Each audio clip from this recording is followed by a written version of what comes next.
replacement defect detector. Milepost 164.9er.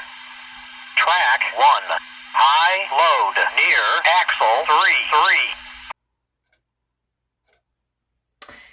So that happened. My goodness. I don't know what to say. How did we get here? I don't know. Somehow that just happened. But I will show you what led up to this very soon. I will say that this was totally unexpected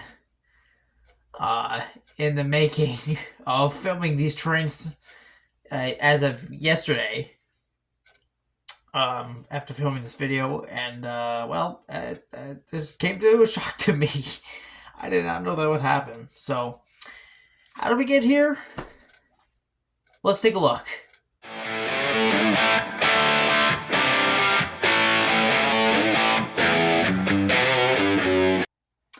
Let's start off at the beginning. So, I just got done with class. And I'm going to do some rail fanning for a little bit because I had a physics test that day, and so I decided to do a little bit of rail fanning beforehand since I had a couple hours. So I started out. There was probably nothing for half an hour to an hour, something like that, and first train that came up. Only 104 axles. And who was it? IO10. And he's not usually that short. He's never usually that short. So I was surprised to find out that was IO10 leading the train. Or not leading the train. The train with only 104 axles. Which is usually more than that. But it's fine. So, here's IO10. Defects. No defects. Total axle 104. End of transmission.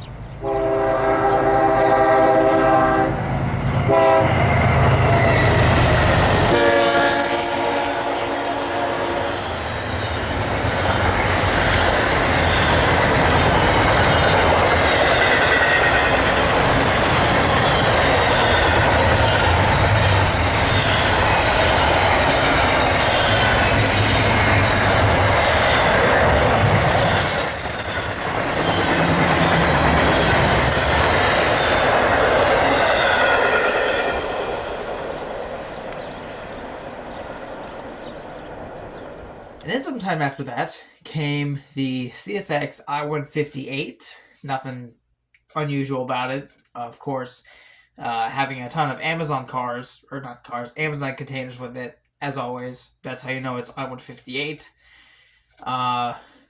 Still nothing special. Just a regular consist. A lot of Amazon containers, and yada, yada, yada, things like that. So, here's I-158 for you.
And then comes the fun part.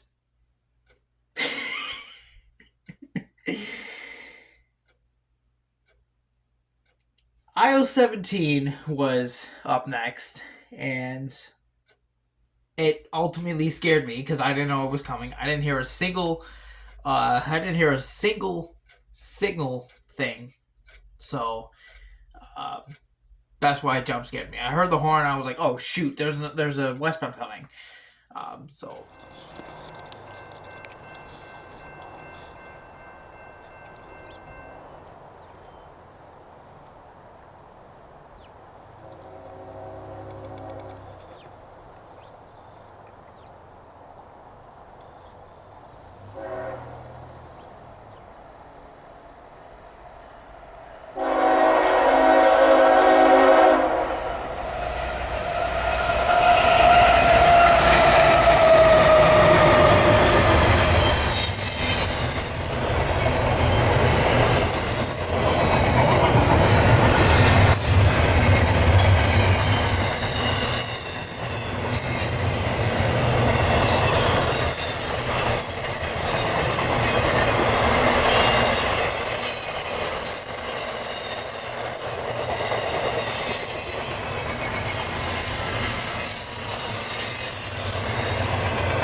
nothing unusual, of course, about the train. And well, then this came up. Equipment defect detector. Milepost 164.9er. Track 1. High load near axle 3. High load near axle 4. 7. High load near axle 187. Total axle 260. End of transmission. Now here's the thing, though. The crew of IO-17 said the train was already inspected at some point. I don't know when. Whether it was in Buffalo or when they were started over in Worcester, Massachusetts. They already inspected the train. Nothing was wrong with it, so they were on their merry way. For some reason, the defect detector decided to pick it up, thinking that they had a high load on them, which they're an intermodal, so I don't know why they would have an extra load on them. So I have a theory. My theory is that there was just some excess snow on some of the intermodal cars with the containers, not the trailers, but with the containers. And that was, I guess, weighted or done something in a way that the defect detector picked it up and thought it was a high load. So that's my theory. It was probably just excess snow on some of the cars. They took the train down to Collinwood after it passed me, and they bring it to a stop. I think they also had to get some fuel as well, but they also said over the radio that they had to re-inspect the train in Collinwood at 5 miles an hour. So, yeah, my theory is just it had some extra snow on it, and it just weighted it enough that the defect detector thought it was a high load. Like more, like it was like a high load is more like a load that's higher or something than it should be, or something like that. I'd have to double check the definition of high load in railroad terms. So that was that. And then came I-008. For some reason, I didn't hear him over the scanner, so I didn't know who it was. But for some reason, 008 also had the defect detector say that he had a high load.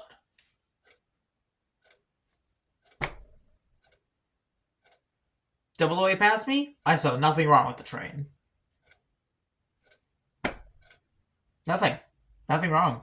Just the usual standard intermodal. So the same theory applies again. Excess snow on top of the containers. And this was only one specific car, I think. One or two cars. Because it was a difference of like 1, 2, I don't know, like 3 axles or something. 2, 3 axles. But yeah. Take a look at I-008 and see if you notice anything different.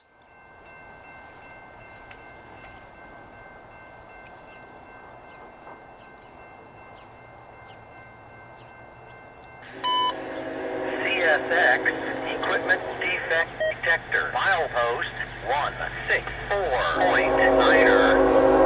Track 2. High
Did you see anything different about the train? I sure didn't. So, same theory applies. Excess snow on top of the containers, making it for an extra load on the train. So, that's really all I can think of. I have no clue what other possibility there could be for something like this. It's strange. But here's the recording that I picked up. Just as the train was coming by for the defect detector. CSX equipment defect detector. Milepost 164.9er. Track 2. High load from axle 9er to axle 9er. Total axle 188. End of transmission. And so sometime later, after all the trains went by and everything was being cleared up and all that, the defect detector decided to rebroadcast both of the issues for both trains back to back, which is something I've never heard it do in all of my life. So, I know I put it out short with the entire thing, but for those of you who didn't see the YouTube short, here it is for you, uncut, and, well, not uncut, but the whole thing's recorded in one go. So, for those of you who didn't see the YouTube short, here it is for you right now. 164.9er. Track 1. High load near axle 3. High load near axle 4. 7. High load near axle 187. Total axle 260. Rebroadcast. End of transmission. Rebroadcast. CSX Equipment defect detector. Milepost 164.9er. Track 2. High load from axle 9er 7 to axle 9er 9er. Total axle 188. Rebroadcast. End of transmission. So that's that. This was definitely something that I never thought I would see in my entire rail fanning years. Nearing 6 years, actually. Yes, changing topics. I'm nearing 6 years of being a rail fan. How about that? That's crazy. August is when it officially is. So that'll be soon. But anyways, so that was a nice treat. Getting to hear the defect detector did make announcement of issue on train. It makes up for everything that I missed during when it was the teens, degrees, and negatives, and single digits.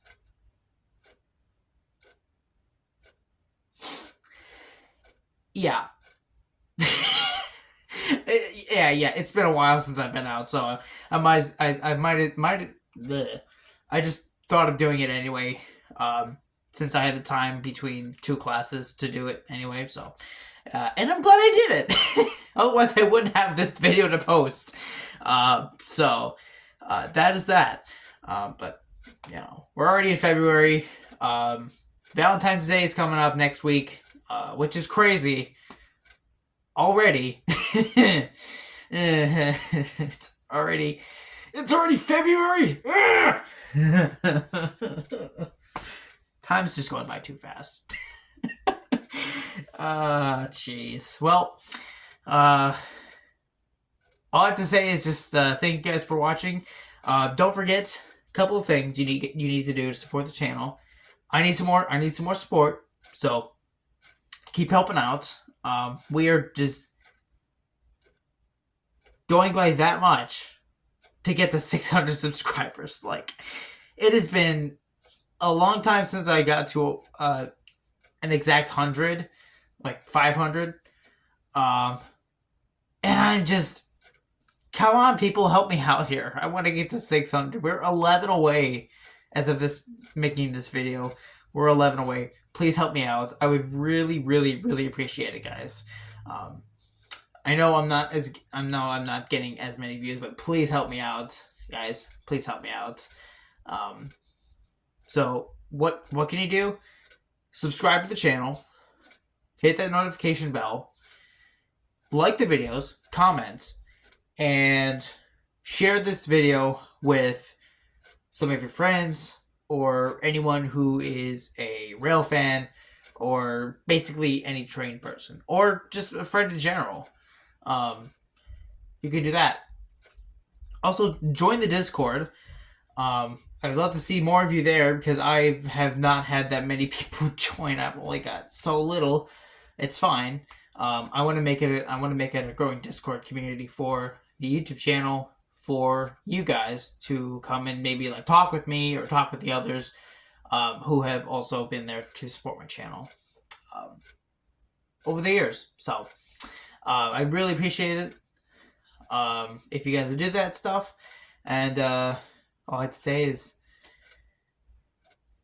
I'll see you guys in the next video. Peace out.